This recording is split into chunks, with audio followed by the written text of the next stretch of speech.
Today, Craig from Genetic Ballers joins us all the way over in Dubai. Craig, welcome to the podcast. Thank you. Appreciate you for having me, guys. No worries. And also Harry Hennings is always alongside me, and he's back again. Absolutely, yeah. Another episode. Really looking forward to this one. We've never spoken about West Ham, but today is the day that West Ham gets put on the footballing map once again. So, Craig, do you want to start us off with the beloved question? Why on earth do you support West Ham? That's a fantastic question. Unfortunately, I'm a very football religious person, I would say, and I'm one of those that supported a team because my dad supported a team. So unfortunately, my dad didn't support Man City. Otherwise, I wouldn't be as depressed as I am at the moment. But you know what? I think it's made me a stronger man today. So. Growing up, then, did you go to obviously Upton Park because the old ground now? Obviously, it's the London Stadium. But did you go often, or was it more of just like a sort of watch on TV? Because obviously, growing up, it's great to go to the games. Yeah, absolutely. Yeah. So weirdly enough, I've got brothers, cousins that are Tottenham, Chelsea, got Arsenal in the family. So they were all trying to get at me from early. And then one day my uncle said to me, "Do you want to come and watch West Ham?" I must have been 7, maybe I'd say 7 or 8. And I just missed out the 6-7 one there, didn't I? So no, I'm glad I missed that. But 7 or 8 years old. And I went to the game and loved it because he had he had better seats, and my dad was like, send it, if you just invite him along, he might actually start to support West Ham. So I went, and he said to me, he basically had a third season ticket, so it's him, my cousin, so his son, and then they had a third season ticket which was for his daughter, and she just didn't want to go anymore, and he said, look, you can have it whenever you want. So I was like, oh, brilliant. So I started going every week, and I was in the Dr. Martens lower, which was, the seats were unreal, halfway line, Upton Park, about 20 rows up, I think we were, behind the dugouts. It was brilliant. And for a kid of that age going down, my uncle used to say to me, "Oh, you can go and get a program and then take it down to get it signed and stuff." So if we were in there at 2 o'clock-ish, about 2:15, I think the players had come out.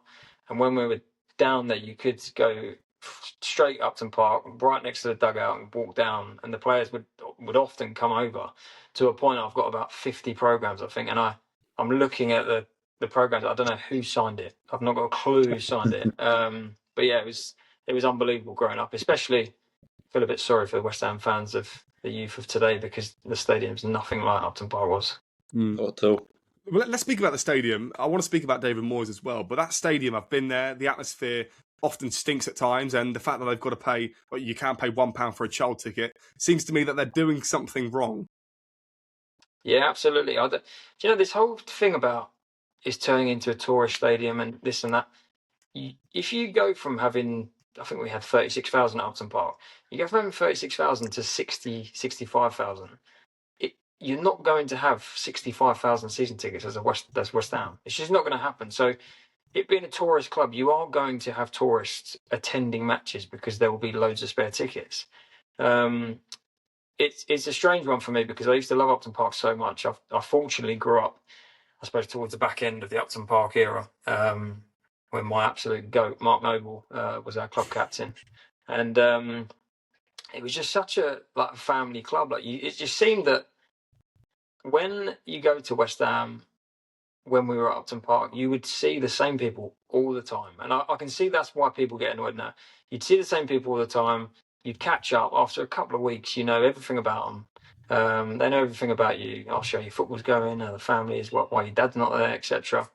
Whereas my personal story on the Upton Park to London Stadium was a very negative one because I didn't renew my season ticket, because what they did when you first got season tickets, you could get them transferred from Upton Park to the London Stadium. So I ended up getting an email through explaining exactly that. It pretty much said you can transfer your season ticket. We'll do a like-for-like, I suppose, view. And honestly, I wish I would have taken a picture of it. So we went to the stadium, and it was when it was fully built, but there wasn't any games there yet. And I remember walking in there, and when I walked in there, and this is no word of a lie, right? So we used to sit, if the pitch was here and the halfway line was here, I used to sit here. Where the pitch was, they put me about probably 10 seats next to where the corner flag is. And I said, this isn't like for like. But the biggest problem they had was they've got a 66 because West Ham won the World Cup, if you didn't know, chaps.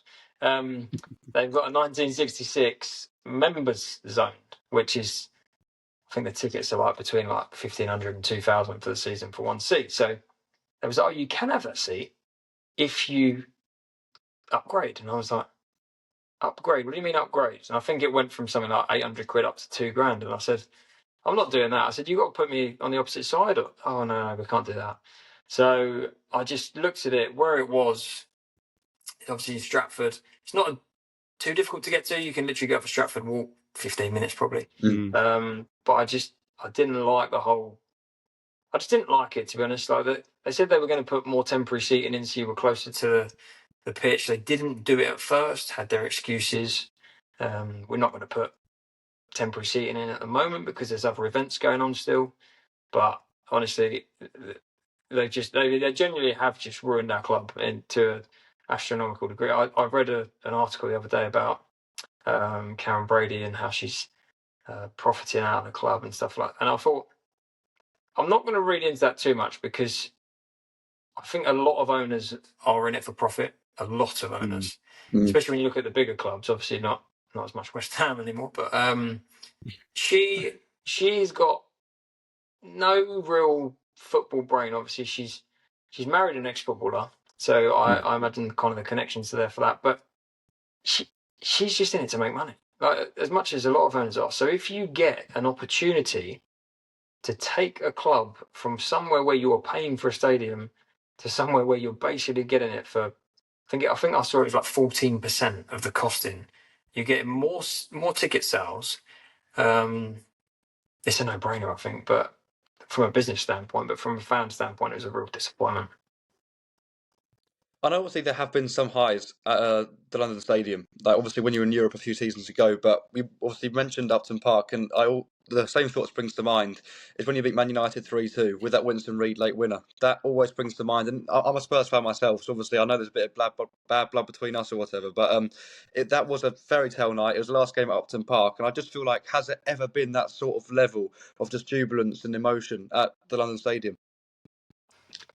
There probably hasn't. I think, to be fair though, you've picked a very pinnacle kind of point at the London Stadium. I think there was obviously other points where we had some unbelievable days there, at Upton Park in particular, and the London Stadium is very different as well because you've got to think at Upton Park we didn't have European nights, so we did obviously, I suppose prior to me, but in terms of since I've been supporting, we didn't really have European nights. So, and the closest I got to European night at Upton Park was when we played, I think we played AS Roma in a friendly, and we got absolutely cooked. It was like 4 or 5-0. But I was like, do you know what? I remember sitting there thinking, I'd love to support a team that gets to play teams like this.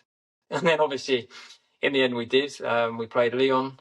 The best night that I've had there, as I say, didn't go all the time. I went to it was the Lyon game. I think it was the Lyon game, and obviously away from home, I'm pretty sure we beat them. I'm just trying to think of what the score was now. I think Rice scored. I think Bowman scored. But the home game was so good for the atmosphere, where I think we lost. Dembele had dived for a penalty, I think, or he'd done something, got someone red carded to the point where he shushed the camera. I don't know if you remember. He shushed the camera, and then he put a message out to Declan Rice about saying that we're not a big club and this and that. And then they told Rice in an interview after, and Rice bit on it so hard. And we then beat them at their place. But it's just the atmosphere. It wasn't as much the result, but the atmosphere for it being such a big European game for us. And yeah, it's just unbelievable. And as I say, West Ham's a family club, so I was there with family, and it was brilliant just to see us in Europe again. Prior to your move to Dubai, when was the most recent game that you've been at the London Stadium? The most recent I went to was Liverpool last year, which was a long time ago now. So I'd moved out to Ipswich before we came to Dubai, so it was a bit more difficult to get to. So obviously with children as well, but I went to Liverpool and I believe we lost 5-0. So that was a bit of a nail in the coffin for me, in the sense of I wasn't enjoying going anyway. But then why would I waste a Saturday? And No, that's a good point. No, for sure. It is. I mean, that's actually similar to myself as well. We used to have Spurs season tickets, and it got to the point where the football was so bad, and the prices, obviously, every season they try and increase it, and that totally ruins it as well. But I completely agree with your statement there. It's a Saturday, it's a weekend, it's a day where I've not been to football, I can feel so much in one day. So why would you bother? You know, if it's a 3 o'clock kickoff, it takes up the whole day, travelling there, travelling back. So you make a fantastic point there, Craig. Yeah. Craig, I wanted to ask about David Moyes. Obviously, West Ham have had the highs in recent years, and it's quite mad to think that West Ham were in Europe with the shambles that they've been producing in the last season and a half, 2 seasons. David Moyes is obviously a fantastic manager, and we all know what he brings to the table. But at West Ham, he must have changed the club before it changed again into the negative that we've seen now. Yeah, absolutely. I think the annoyance with David Moyes was that people at West Ham, fans, even some of the players to a degree, I think they were getting a bit above their pedestal. Obviously, once we won the Conference League, and it's annoying to say because obviously Arsenal fans and Tottenham fans, it's not a European trophy. It's a Mickey Mouse Cup, whatever. It's a European trophy, regardless of what you think about it. It is a European trophy.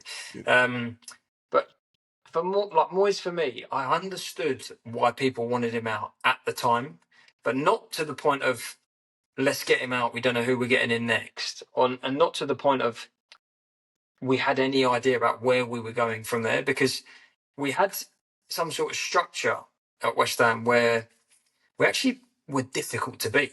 There was times in the season, in Moyes' last season, and I thought, you know what? We need to keep him at least for another year just to get a bit more stability. See what happens after that. The annoyance was that, and I got it, as I say, I got it to a degree, was that we were playing in games against massive teams, so like the likes of Liverpool, the likes of City, even Chelsea, and we were setting up to not lose. And even if we were setting up to not lose, if he got a bit of courage and he decided to, let's go for it, let's really go for it for the first 10 minutes, we'd nick a goal, and then it would be try and sit back for 80 minutes. And as a West Ham fan, I know for a fact that is the worst style of play you can do, because we were not strong enough at the back to stop the likes of City back then and Liverpool. So it was people wanting more was the reason why Moyes got kicked out, and then obviously it's ended up the way it has, and hopefully Harry's going to be the one crying at the end of the season, not me. You know what?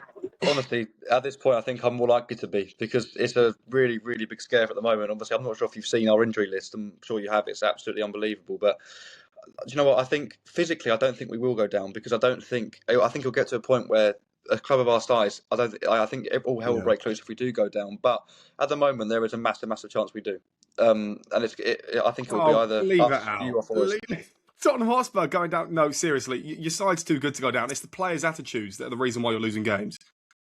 What, so nothing to do with having 13, 14 players out injured? I think the injuries play a part in it, but when we saw the video of Igor Tudor pushing Van der Ven up, and who didn't listen? It was the player that didn't listen. The players think that they're above the club. That video wasn't... No, that's not...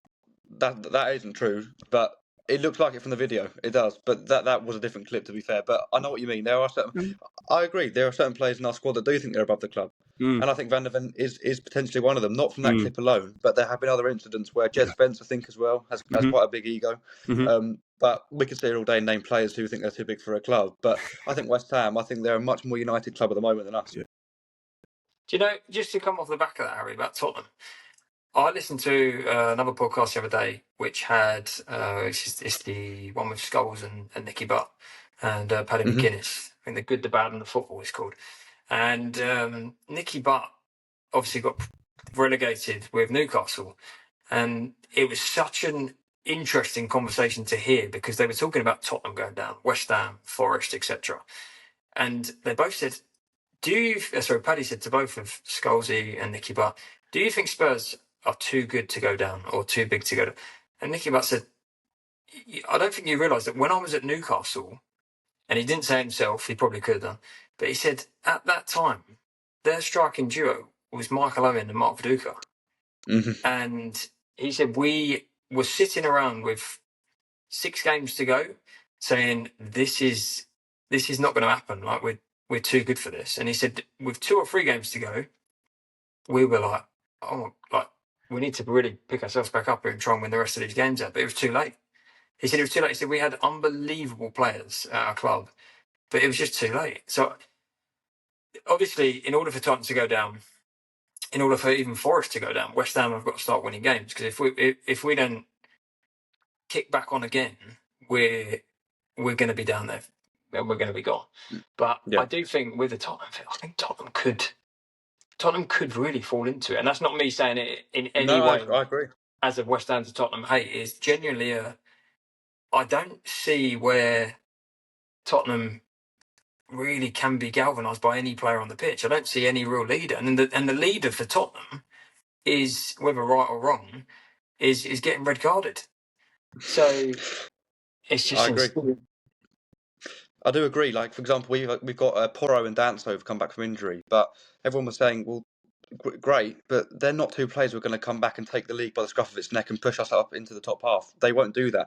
We need, if we had any sort of hope of pushing ourselves back into 14th, 13th, that sort of area, we need a Kudus or a Kulusevski or a Maddison to come back, and they will try and create more. But having Porro coming back is good. It's good for squad depth, but that's not going to prove anything up top. I mean, we need goals. We're struggling for goals. Our attack's the worst bit of our team, to be fair. We need bigger players to come back from injury than 2 centre-backs, or a centre-back and a right-back, for example. But on the topic of Kudus, by the way, just quickly, how did you feel after he made the switch from you to us? Do you know what it was? So I know certain people in football, like a few agents and stuff, of like people that aren't top tier, but kind of lowly. And they said to me that all news they've heard amongst everybody is that West Ham will never, ever, ever sell to Tottenham, especially at the moment with a player of this calibre. So I'm telling my mates, no, he's not going. And then the day that he gets announced that he's joining Tottenham, every single message that I've sent over the past 3 weeks is getting replied to in the WhatsApp group, and I just had to turn my phone off for a day. But he's a strange one for me. I called it how it was at the time. He would have played, I said it at the time, he would have played well for the first couple of months since he joined Tottenham. As soon as he gets his feet underneath him, it's like they fall away again. And I couldn't explain it at West Ham. The one thing I could say about him at West Ham was he thought he was too good, but he seemed to just be one of them players, a bit like Paquetá sometimes, but he was playing for a contract at a different club whilst he was playing for us. And that's what I really struggled to get my head around, because you've probably seen it loads of times, lads, when you're watching him play, and you think, the first thing you say is, what a good dribbler. And why do you know that? Because he scored one good goal, but every time he gets the ball, he tries taking past 6 players. But he could have laid it off into the striker and got it back, or he could have laid it off.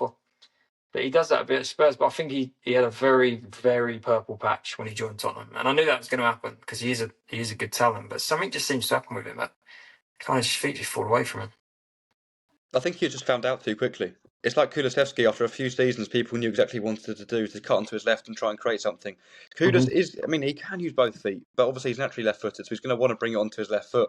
But I do think Kudus, don't get me wrong, he's our best winger. I think he's our best attacker, but he does hang on for it too many times now, where it gets very frustrating to watch him play sometimes. Well, If we could talk about some of the free agent exits at West Ham, it really just cemented the David Moyes era in a nutshell. You had Mikel Antonio, obviously, had a personal accident. Obviously, we're all wishing the best for that. Kurt Zouma, Vladimir Kufal, Aaron Cresswell, just to name a few. Now, these players in their own seasons were phenomenal. Kurt Zouma, a Chelsea player. Kufal, a brilliant player on his day. Cresswell, West Ham legend. For you to lose those players, is that what really set you off, or was it the players that came in that perhaps weren't big enough to fill the void? I think it's a mixture of the two, really. I think that with the whole West Ham players leaving and being big personalities and obviously unbelievable servants to the club more than they were players to a degree, I think it's important to notice as well the likes of Cresswell, the likes of Sufal, the likes of, as you say, players that you need in the dressing room. I remember my brother said to me, my brother's a Chelsea fan, my brother said to me, that is such good business from Crystal Palace getting Gary Cahill. And I said, what do you mean? And he was like, they've not got any Premier League, like real solid Premier League experience in that team at the time. And I said to him, he's past it. And he said, you've got to realise that in the league, you need these players. Similar to when Jordan Henderson goes away with England at the minute. And you think, what is he doing? He's probably not kicked the ball in 6 months. He turns up at the World Cup. But at West Ham, you need these players, even if you keep two. We could have kept Soufal. Soufal, I think, I'm 99% sure, just got voted Player of the Month for the new club he's gone to. Is it Hoffenheim?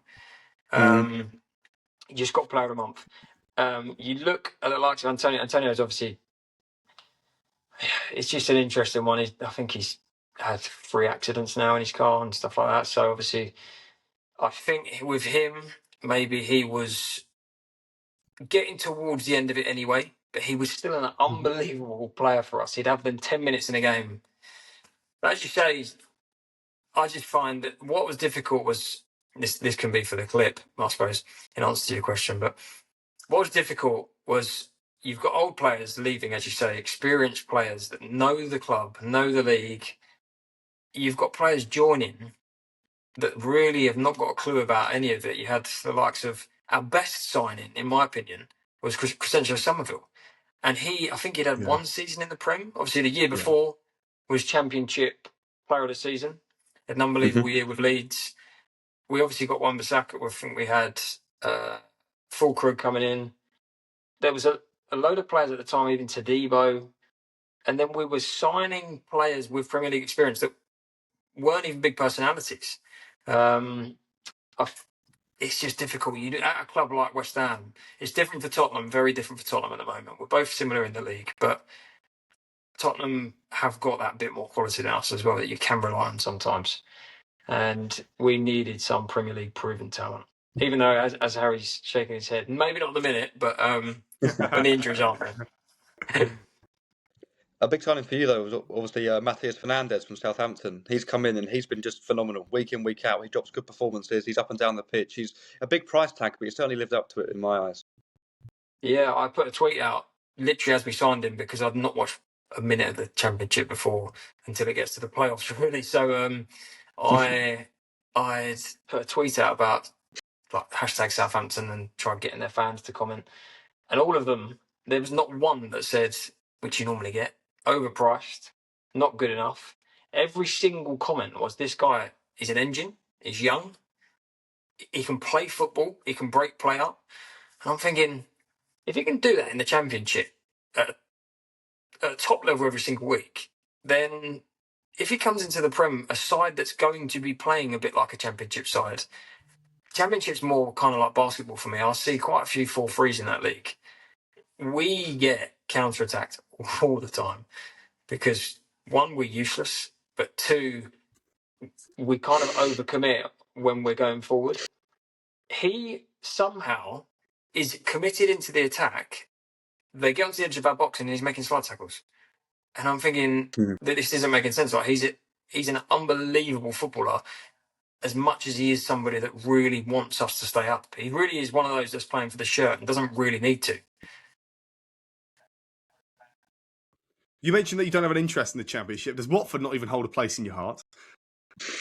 What do you mean, Watford? You know, the mighty Watford, the ones in the Championship that always lose every week for the last 3. No, I'm not sure I've heard of them. Well, you've all when they're in the Premier League or when you're playing them in the Championship next year. Talk to us then about... Well, hopefully not. But have you heard about some of these players that you have been signing? So Kyle Walker-Peters, Callum Wilson. How good have they been? Because Kyle Walker-Peters and Callum Wilson have both been in the Premier League for years, and you would have thought they would have made a better impact than perhaps they probably have at West Ham. Yeah, the Callum Wilson one I think is a bit overshadowed by the fact that he doesn't really get a chance to play football. I think for me, when he does play, you know what you're going to get from him. He's not going to score you 25, 30 goals a season. Not saying many do now, really, do they? But I think he's going to be one of them that gets you in the 10 to 15 bracket if he plays every single game.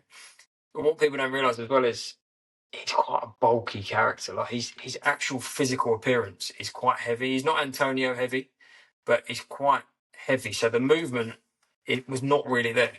In terms of Kyle Walker-Peters, he was an interesting signing for me because we already had Wan-Bissaka at the time. and Wan-Bissaka just got booted out of the club. Like he just was. I think there's about 5 games in a row he either weren't on the bench or he was on the bench when he'd been starting the whole season. And when Walker Peters came in, he went in at right back, and then he's gone in at left back. But obviously, we've had so many managers. Some like Wan-Bissaka, some don't. And Walker Peters is a good footballer. He's not the quickest. He's not the strongest. But I would say he was a decent level footballer. And I feel like at Southampton, he done phenomenally well because he could do both sides of the ball, but he was very much like a very, very, very, and please don't try and cut this out and clip this to make this sound horrendous, lower level Trent. Like in terms of when he gets into the final third, you know a good ball's coming in, or you know that he's going to try and beat someone down the byline and try and get a ball back in.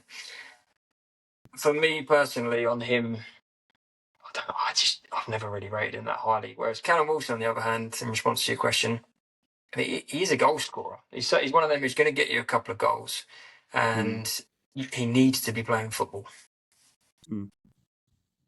He scored against us, didn't he? One of his only goals of the season came in the last minute at our ground. Yeah.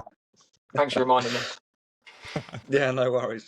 So look, obviously Graham Potter started out in August. The first game of the season didn't go quite as planned. Believe me, did you lead against Chelsea in that game, or did you fall behind and equalise? No, I believe that was the Paquetá Screamer game, wasn't it? It was, yeah, which was 5-1. I thought you did, yeah. So it was a great start, a great goal, and then from then on, unfortunately, it just sort of the wheels fell off. But I don't think. But then after that, the next week you go onto the City grounds and you have a big 3-0 statement win at a time when Forest had only played, against themselves as well. So it was a little bit of topsy turvy at the beginning of the season, and then about a month later, Graham Potter was relieved of his duties. So it's fair to say it didn't really work out the way you would have liked it to with him. Yeah, no, you're absolutely spot on. I think Graham Potter, for me, when he came in, I always thought he needed more time. Okay, then. So talk to us about Nuno Espirito Santo. Obviously, he had 3 months at Spurs, did terribly. Obviously, at Wolves, he was really, really good. And I suppose what did you expect him coming to you? I mean, did you sort of base it around at Wolves he's really good, or at Spurs he was terrible? I think we based it on as West Ham and our owners. I understood the appointment, to be honest, because as a West Ham fan, we're obviously not this season, hopefully, but we're very kind of similar to Wolves in the way the club is in terms of stature. So we needed something and someone to come in and really change us. And obviously at Wolves, he did a tremendous job, as you say. So I think it was actually an okay appointment at the time. The annoyance for me, the real annoyance for me and a lot of West Ham fans was the first 6 games I think he had. I think the 7th game he changed it. The first 6 games, the whole of my West Ham Twitter were all saying the same thing about playing players in their positions and playing the right players. And then all of a sudden he changed it and played it exactly how he wanted. I think we started playing Callum Wilson and we started actually playing Walker Peters in his position. And he was playing Walker Peters at right back when he had Wan-Bissaka at left back. And it was like, Walker Peters knows how to play left. Just move them. Like, it's not rocket science. And then all of a sudden, obviously, Juve started firing as well. So he's a brilliant player. Yeah, it's come really into play, I think, in the last 5-6 games. I think people think, West Ham are in the relegation zone, they must be struggling, but we've picked up some huge results recently. And I think and I hope he can keep his job going into next year, personally, if we do stay up. And even if we go down, which I'm not going to say that out loud, but even if we do go down, I think he should keep the job as well and try and get us back up. I think he deserves to. Yeah. Absolutely. 100%. Nuno's the top manager. The only thing that I say that is notable against him is obviously his record at Spurs was woke and awful. Not woke, sorry. And also, the way that he left Wolves was pretty bad as well. I remember he did something, I forgot exactly what it was, but the way that he left wasn't good. However, he's made his remark back in the Premier League. Look, if West Ham get relegated, players are obviously going to leave your club. Jared Bowen, perhaps there's actually one that we said that might not go, but we can get on that in a second. Does Nuno get you promoted at the first try? I think so, but I think it heavily depends on, as you say, who we return. That's where I'll sit with it. Obviously, it's not as much about signing championship level players. I think sometimes you don't actually need Premier League players sometimes, but you need players with the heart. If we keep which we're not going to, so we probably won't go back up. But if we kept like the likes of Mateus Fernandes, that's a huge player for us at the moment, and I think he would be in the Championship as well. So it's all about retention. And does Bowen stay?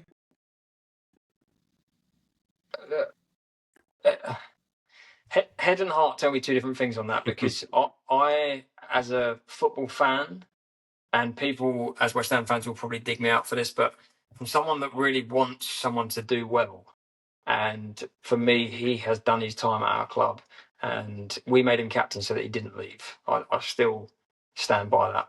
But he should have gone last year, because now, at the minute, does he deserve to get in the England squad? Probably not. And if he'd have moved somewhere else, he's got a World Cup to look forward to.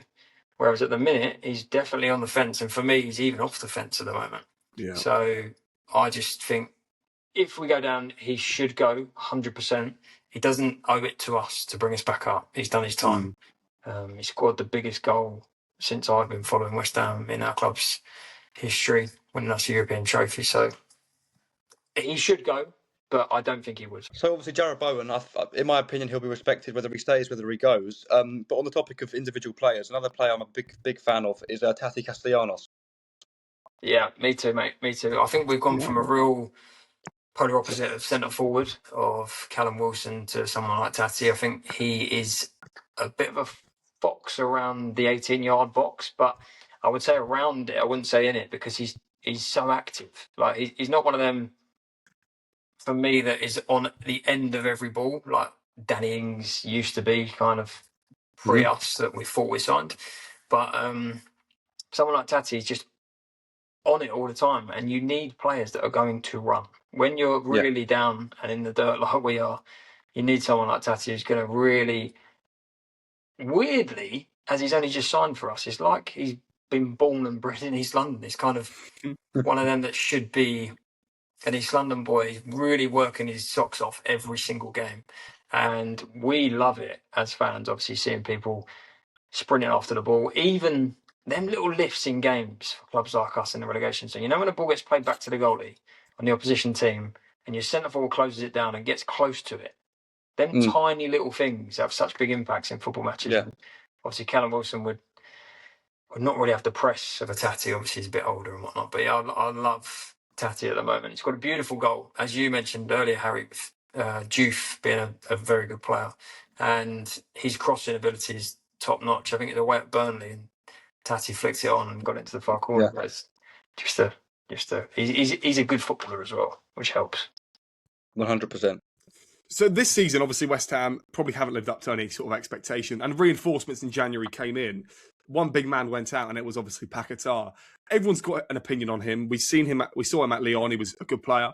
Came to West Ham. How would you sum up his start? Because I think it was a slow start. He then got into it, and then ego's got the better of him, I think. Yeah, I think him being involved in the situation that he was involved in really didn't help him football-wise. Or I don't know if you remember, but when that whole scenario came out, and obviously he's now been found not guilty of it, but when that came out, he was on his way to Man City, basically. City had, I think, whether it was an on-the-table offer or a rumoured offer, but they were in the realm of about 75 million. And I think at the time they were losing or had just lost Kevin De Bruyne. I could stand corrected on that. But he was going to be a player that was going to go into that team, I think, slot in the 10. He works hard when he wants to. He's one of them. But then when he's on the ball, he's very good. Frustrating footballer to watch, because you really know what level of quality he's got. But as you say, ego did get the better of him a bit. He turned into a bit of Kudus, like I alluded to earlier. He was playing for a contract at a different football club. And I think when he realised that all of his avenues were closed down by the whole scandal he was involved in, he just wanted to go home and just enjoy his football again, which is fair enough. But him, for me as well, I've got a quick story on him. We used to live in Ipswich. We went to a hotel that the players were staying at, and we went there a few times, probably met with my son over 50 footballers just last season. It was just the nicest man we met. So obviously, we've seen, haven't we, chaps, recently, the whole debacle at Leeds away. where the Leeds mascots are standing there and the Chelsea players are walking through, not even acknowledging. He got off the coach. He comes straight over. He was talking to Seb, asking him about football, asking him who he supported. He stood there for about 5 minutes with us and signed the shirt for Seb as well. And that, for me, with everything that was going on at the time, I was just like, what a lovely man. Like, he's not got to do that. He's probably a bit wound up with his coach journey that he's just been stuck on. He wants to go in and get to bed. But he was, he kind of cemented my opinion, which I had originally, which is that he's actually just an all-round nice bloke. He wants bigger and better, which is normal for a player at West Ham. Yeah, for sure. And also, actually, I think some fans are actually being quite harsh on West Ham. Is the fact that they lost Kudus and Paquetá, arguably got two best players alongside Bowen as well. So they're two big players that are very, very difficult to fill. Because if you don't go out and sign a like-for-like replacement, then you are going to struggle. And I think that's where you've probably struggled this season. Yeah, it's a bit of a dead end for a club like us as well, because where we are in the league, it's not as if we had the ability to sell them and then attract new players. We've obviously sold them and attracted the next best thing to a degree, as best we could. And I think we kind of knew that Paquetá was on his way out when we signed Pablo. And Pablo is the complete polar opposite of Lucas Paquetá. He's a big, strong, wants to press, wants to go forward, but with linking the players well. I think Paquetá towards the end was very much, I'm going to take this football and I'm going to go forward and create something myself. But yeah, it's difficult, as you guys probably understand from an outsider looking in. Like, West Ham is not an aspirational club to be at. There's all negative news around us. The board, the stadium, players leaving, potential relegation. So I think in January, Paquetá forced our hand to sell him a bit, but we was never going to be able to replace. And you don't want to spend, even if you said we'll use that 40 million or that 50 million, whatever it was, to go and get someone, you don't really want to spend it, because if someone is joining your club, why are they joining? Like, what are they joining for? And it was always going to be a kind of a bit part player. And thankfully, we used the money. Pablo is a question mark at the moment for me, but Tati was obviously about half of that. I think he was 20 million. So money well reinvested on that part. Sure. West Ham, though, in the recent weeks, they haven't been doing too badly. It's 1 loss in 8 games. And look, you've played in a few cup matches in that time, but you have beaten the small club across the pond, being Tottenham Hotspur. You beat QPR. You did lose to Chelsea, but you have beaten sides around you that you should and perhaps should not be beating. Yeah, and also, just to come off the back of that, Jamie, we should have been 8 games unbeaten, because we should have won that Chelsea game. Bowen had a big chance to put us 3-1 up, I believe. And obviously Chelsea come back into it. We were 2-0 up. We were cruising in that first half. And when I say cruising, for West Ham to be cruising for a game, it was unbelievable to watch. Then I made a cup of tea at half time and realised that it is West Ham and we were going to struggle in the second half. And unfortunately, being on Dubai time, I stayed up for it until about 1:30 when it finished, and we obviously eventually lost that game 3-2. But we've been playing unbelievably, and I'm just hoping, tomorrow, it's such a difficult game for us. We've got Liverpool tomorrow, and I know they've not been unbelievable in recent times. If we go and concede 4, 5, 6, 7 tomorrow, which I'm hoping we don't, and stats don't say we are going to, but if you do that and you're in the relegation zone, it could affect you for when you play the likes of any team around you or any team in the bottom half. I'm just hoping if we do lose, we lose a 2-1 or a 3-2 or something close, just to keep our minds in check that, we've actually got a chance of staying up. Well, actually, being a Liverpool fan, just get Slot out my club. Do anything possible to get Slot removed and out the door. Really? But obviously, we should be beaten. Yes. Oh, my word. Absolutely. I called him to be gone in October. Salah to be gone in September. I think this season's been woeful. Yeah, you did. Season's been woeful. I think not to turn this round and interview you, Jim. Do you not think with Liverpool that it happens a lot where teams, not necessarily big clubs, I remember when Tottenham did it and they went and signed a load of players, and even I suppose more more relevant to this situation, you do get players that take time to just fit into a club. Like Isak, everybody in the world would say Premier League experience. I think second top goal scorer of the year before. He's going to hit the ground running, and obviously it hasn't happened. And obviously Wirtz is a bit more explainable, I think, because he's obviously coming from a different league. But do you not think Slot's just finding it hard to fit a bit of a godly FIFA team into a squad? Yes, I do. But I also think that we shouldn't have signed Isak because we were either going to go for Ekitike or Isak. We went for both. We first went for Isak, couldn't quite get him. We went for Ekitike. So then Isak came along when he was away in Spain, and you never, ever should sign a player with a mentality that walks out of a football club, trains away from their team to try and force a move away from the team that they're at. It's something that Salah would do, which is why he should leave. And also, we have players like Cody Gakpo who just constantly get too many minutes over players like Rio and Gamoa. We've seen Kirkers being absolutely shambolic. Konate, at times, you question if he's even a footballer. And I think Slot, it is, you earn too much money to be in contention to, shall I do this, shall I do that? You should be winning football matches. I mean, we've done that in Europe, but for some reason we cannot win in the Premier League. And I think it is, again, I think it's down to egos. I think Mohamed Salah had to go at the back end of last season, but we shouldn't have lost him on a free. So finances come into that aspect. But this season we look at times brilliant, and then at times we just look like we can't even beat a West Ham. You know, we'll probably do it tomorrow, but maybe we wouldn't. You know, who knows? Yeah, I think it's difficult, isn't it? Being a massive club and having something like this happen, where it goes from one season up here to the next season, just a very quick drop off. Not even at the moment, people are even saying we finished top 4. You hear all pundits at the back end of last season. They've signed Ekitike, they've signed Isak, they've signed Wirtz, they've signed Kirkers. Kirkers the year before, by the way, got into the Premier League team this season. You had Isak. I think it also got, I'm pretty sure he did also get in. And then you had Ekitike, who's come in and probably been the best out of the lot when I was probably raising the most question marks about him, which is strange enough. Yeah. But yeah, no. Hopefully we'll beat you 3-0. No, and I completely...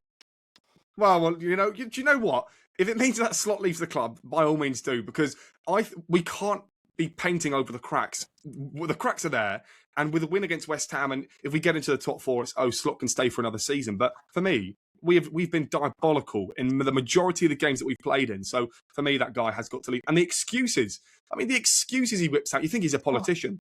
But, you know, it is what it is. Craig, you mentioned that you had a cup of tea at half-time. Do they have PG tips in Dubai? They don't. You have to outsource them, unfortunately. When family comes over, they have to bring it in the suitcases. So tomorrow, when my parents come in, subject to the luggage actually arriving at the airport, we will have PG tips tomorrow. Get in there. Yeah. Good news. Whilst we're on the topic of Dubai, then, if we move away from West Ham onto Dubai, something I'd love to know, Jamie and I both really want to know just how different it is. Obviously, we spoke before how the weather is fantastic, and as you said, obviously, your wife is treated very, very well, even better than you, as you said. So talk to us about the lifestyle and obviously how the differences of playing football in a country like Dubai compared to England. Yeah, it really is a place that you have to come to yourself and experience it. There's a lot of bad press about it. I understand why they don't go back on the bad press and kind of argue with it, because they don't want 10 million people turning up tomorrow. Do you know what I mean? It's one of them ones where they're like, do you know what? You can think that, and then if you come here, you'll actually experience what a beautiful country UAE is and what a beautiful place and city that Dubai is. So it's one of them places where you will go and you'll either love it or you really won't enjoy it. I think it's definitely for a certain type of person. At the moment, I'm enjoying it more than not so, but there's obviously a lot of things I am really, and Jamie's just reminded me, I might cry about the PG tips in a minute, but Jamie's just reminded me about a couple of the things that I'm missing about back at home.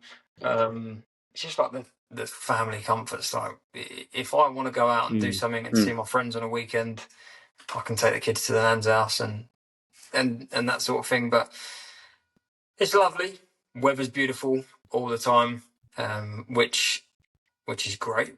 But in terms of football in Dubai, I've got a little nephew that still plays back in the UK, and he FaceTimes Seb quite regularly. And he said, I've not played football for 6 weeks. It's been raining, it's been waterlogged for 6 weeks. I've not played football for 6 weeks. So Out here, you don't get any of that. It's very much a baptism of fire as well. You're kind of thrown in at the deep end. The weather is pretty unplayable at times for somebody who's fresh into the Dubai life. And tomorrow, Seb's got probably the biggest tournament you can get in the country tomorrow, and he's playing for his correct age group. But the time's 1 till 4, and it's meant to be 29 degrees, but it's going to feel like 36. It says so. It's for a 6-year-old playing. Often I demand a lot out of him, but tomorrow I'm just gonna just try and let him do his thing. Well, we've got so many questions to ask, but the other day you revealed on TikTok that your dad had some sort of professional backstory into the game. I'm sure you want to, I think everyone wants to see their son be a professional footballer, and I think Seb's got it. I mean, I've seen the TikToks, and I think he's definitely got something in him. Is this trajectory for Seb, does he want to be a professional footballer, and are you ever going to give up on him being that? Yeah, so for me, there's two things part of this conversation is that a lot of people say, why did you start the TikTok?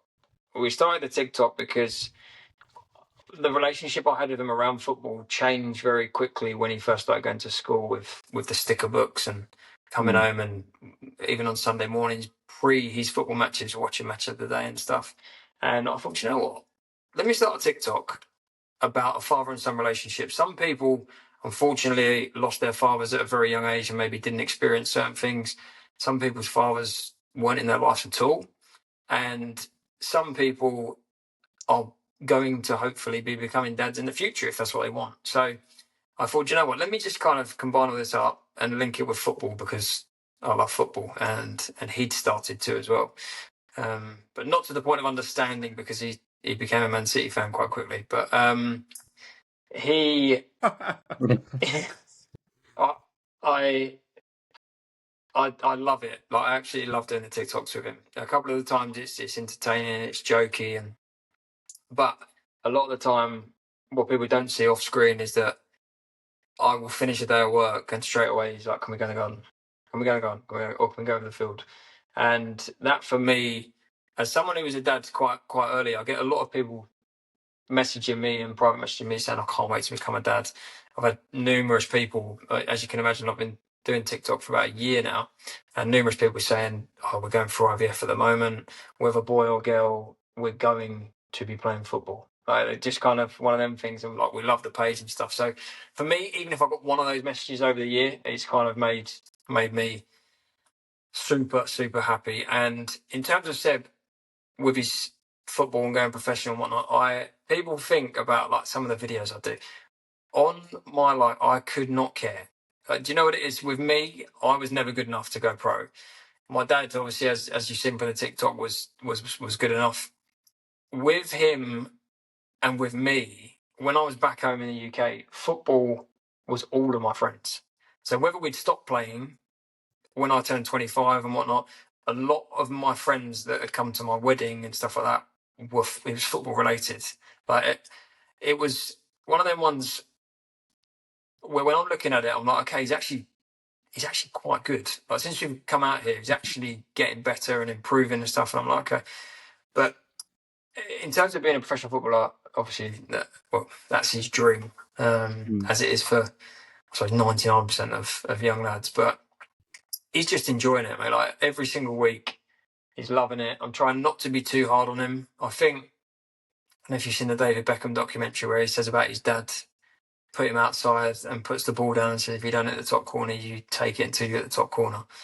Sometimes I feel myself getting a bit like that because as a dad, he will say to me, "Dad, why didn't I score that in certain positions in a game?" And I say, "Well, you rushed it." And he's like, "Well, can you tell me how not to rush it?" And I'm like, "No, I can show you."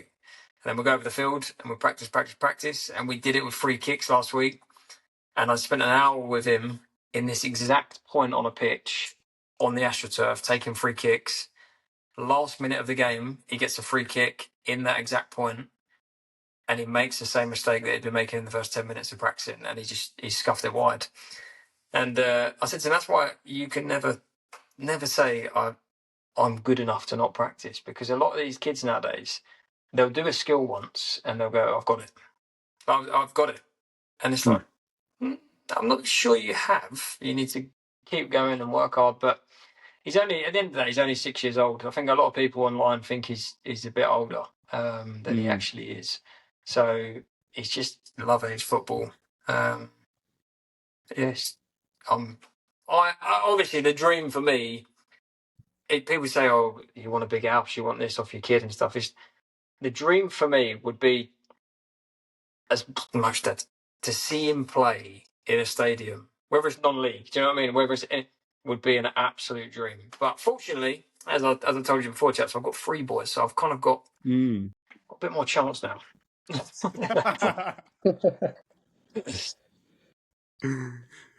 The same with me, to be fair, as well. Though it's like, no matter if I have a girl or a boy, I like them to, try and raise them to be a footballer, because to me, that's all my life's been as well. I mean, I've grown up with a big football family. Half my family are Brentford, half my family are Spurs. So it's always been a big, sort of like football madhouse. But something else that I think a lot of people love about your content is that it's very relatable as well to other dads and other sons and daughters who look at your content and think it's not being, it's all very, it's well thought out. There's a clear bond, there's a clear relationship. It's very, very natural. It doesn't seem at all like there's any sort of extras being put on for the cameras. It's just exactly how people want to see it. Yeah, exactly that. I think the biggest slack I've had on TikTok is through my most viewed video, which was where Seb was crying because he couldn't do a skill that he'd been moaning at me to teach him for a good week. And I said to him, we can't go over, it's too wet, it was raining. And then I taught him it, and he started crying because he couldn't do it.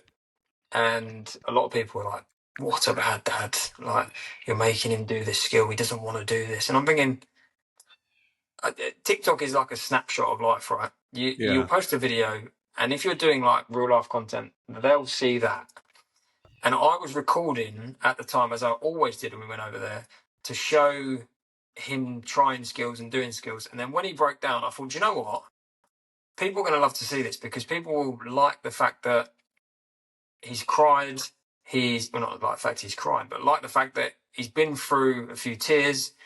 He's then completed the skill after saying to himself, he can't do it, can't do it, can't do it. But just as a dad, how I would portray confidence in him isn't the same as how everyone else would. So if you don't like it, kind of scroll on. And then after a while, there was over 1,000 comments of people just like saying, this is the way to do it, this is the way to do it, and stuff like that. And I thought, you know what? TikTok's TikTok, you're going to get trolls. So if you don't like it, scroll past. Just scroll. Exactly. No. Yeah. No, it's true. It's true. When you first started up the account, I mean, I don't know if Harry can relate, but for me, for example, all of the people around me that you'd call your friends, they all had a word to say in it, and the majority of the time it was a very negative comment to make. And the minute you do something good or successful, or you interview someone like yourself, Craig, they all start going, actually, I think he's pretty good. Why did I decide to say what I said? So it's one of those things that I think people who put themselves out there will always get. And you've been pretty open, actually. I remember watching the live stream last week, and you said about moving to Dubai and the financial element of it. Didn't you say that you need a year's wage before you move out there to be able to settle your life down, and you could build on from that? Yeah, absolutely. There's obviously different jobs and different ways in which jobs support you to move out here. So the rent is a year up front, which is just a common thing out here. So you have to, if you want it the cheapest, you pay a year up front. If not, you can pay half yearly or quarterly, I think is the lowest. But in order for you to start at kind of net zero, I suppose you would need, like, I suppose the average salary in the UK to start that life up out here, because I massively underestimated how much it would cost in order to set up. And it got me down for a little while. I think the worst thing was that I moved out here about 9 weeks before my partner and my children. So I knew they were going to move out there and live a life with me. The last thing I wanted to do when I answered the FaceTime after a bad day at work and financial stress was to say to my wife, I've had the worst day at work, and I've also massively underestimated what it's going to be, when she's not even touched the ground out here. So I'd say if people are going to move here, just do your research. My DMs are open. I can tell you exactly how much it costs and exactly what you need to watch out for and stuff. But yeah, there's tricks to the trade. It's a very, very broad question and very, very early on. But would you ever, and is it something that's crossed your mind recently about moving back to the UK, or is that something that you've parked for now? I've got a tiny bit of my brain up here which hasn't parked it, and the rest has parked it. I think that, as I said, a tiny bit is that we do miss stuff. I think if you live in a country for, what did I live in there for, 28, 29 years, you're going to miss stuff because you're used to it. Whereas out here, obviously, we've not got certain things like a back home. I think I would move back, but if my wife heard me say that, she'd probably get rid of me now. So, yeah, we'll see. We'll see.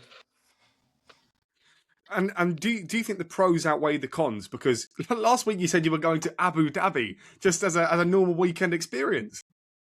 Yeah, so not only that as well, but Cristiano Ronaldo and Al Nassr played in Abu Dhabi when my family first got out here. I think it was in early December.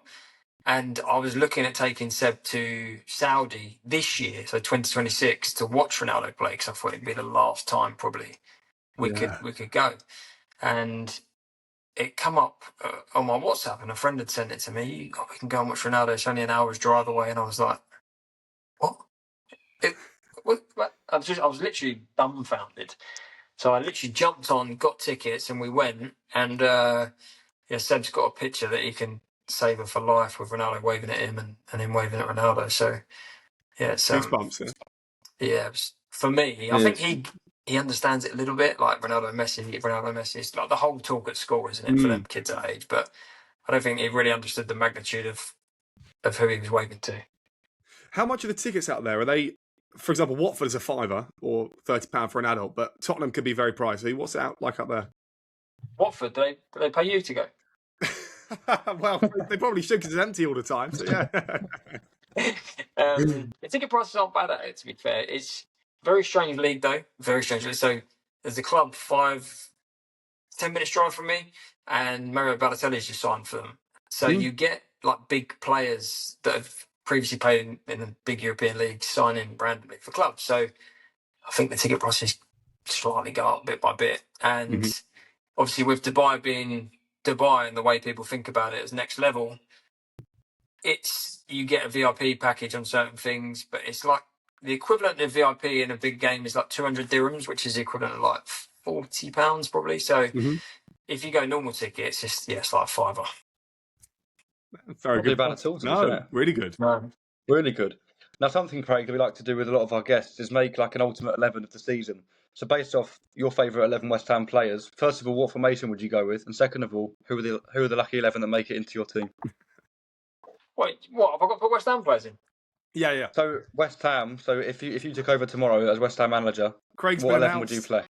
Can I get Declan Rice back?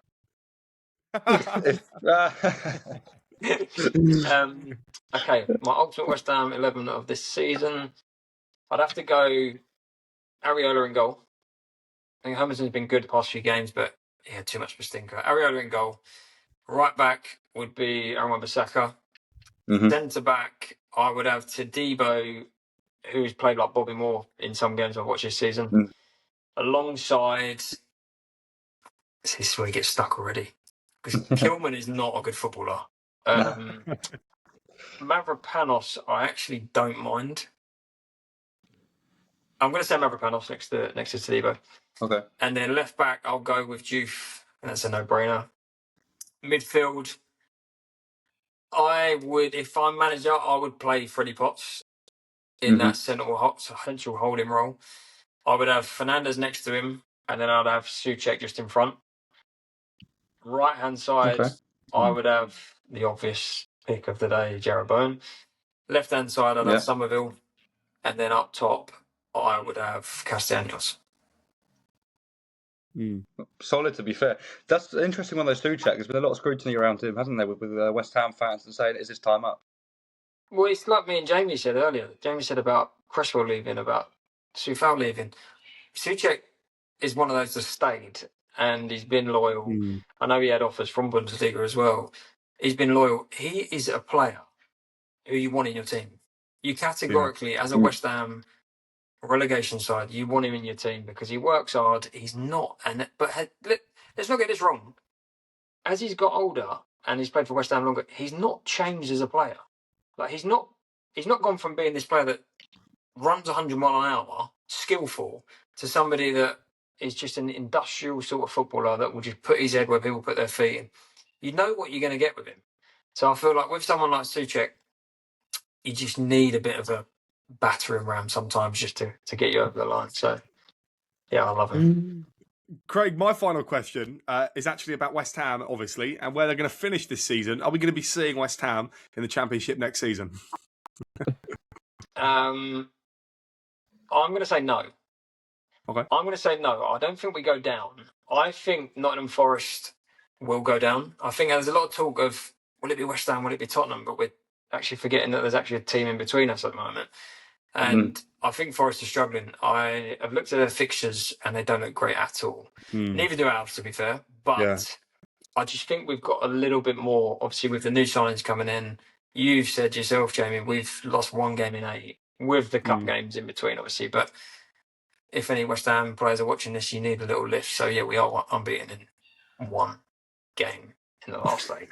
So I'm going to say no. I'm going to say we finished 17th, and I'm going to say Tottenham finished 16th, and then Forest are down in 18th. I would agree with you there. I would definitely agree. And my final question is, out of 10, how much more have you enjoyed the switch from England to Dubai? A lot. I have. I would say 8.5.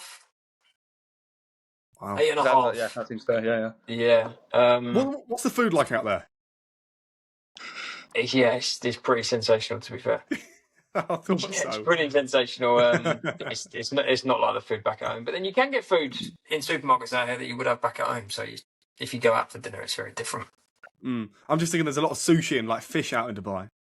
Yeah, there is a lot of sushi places. Yeah.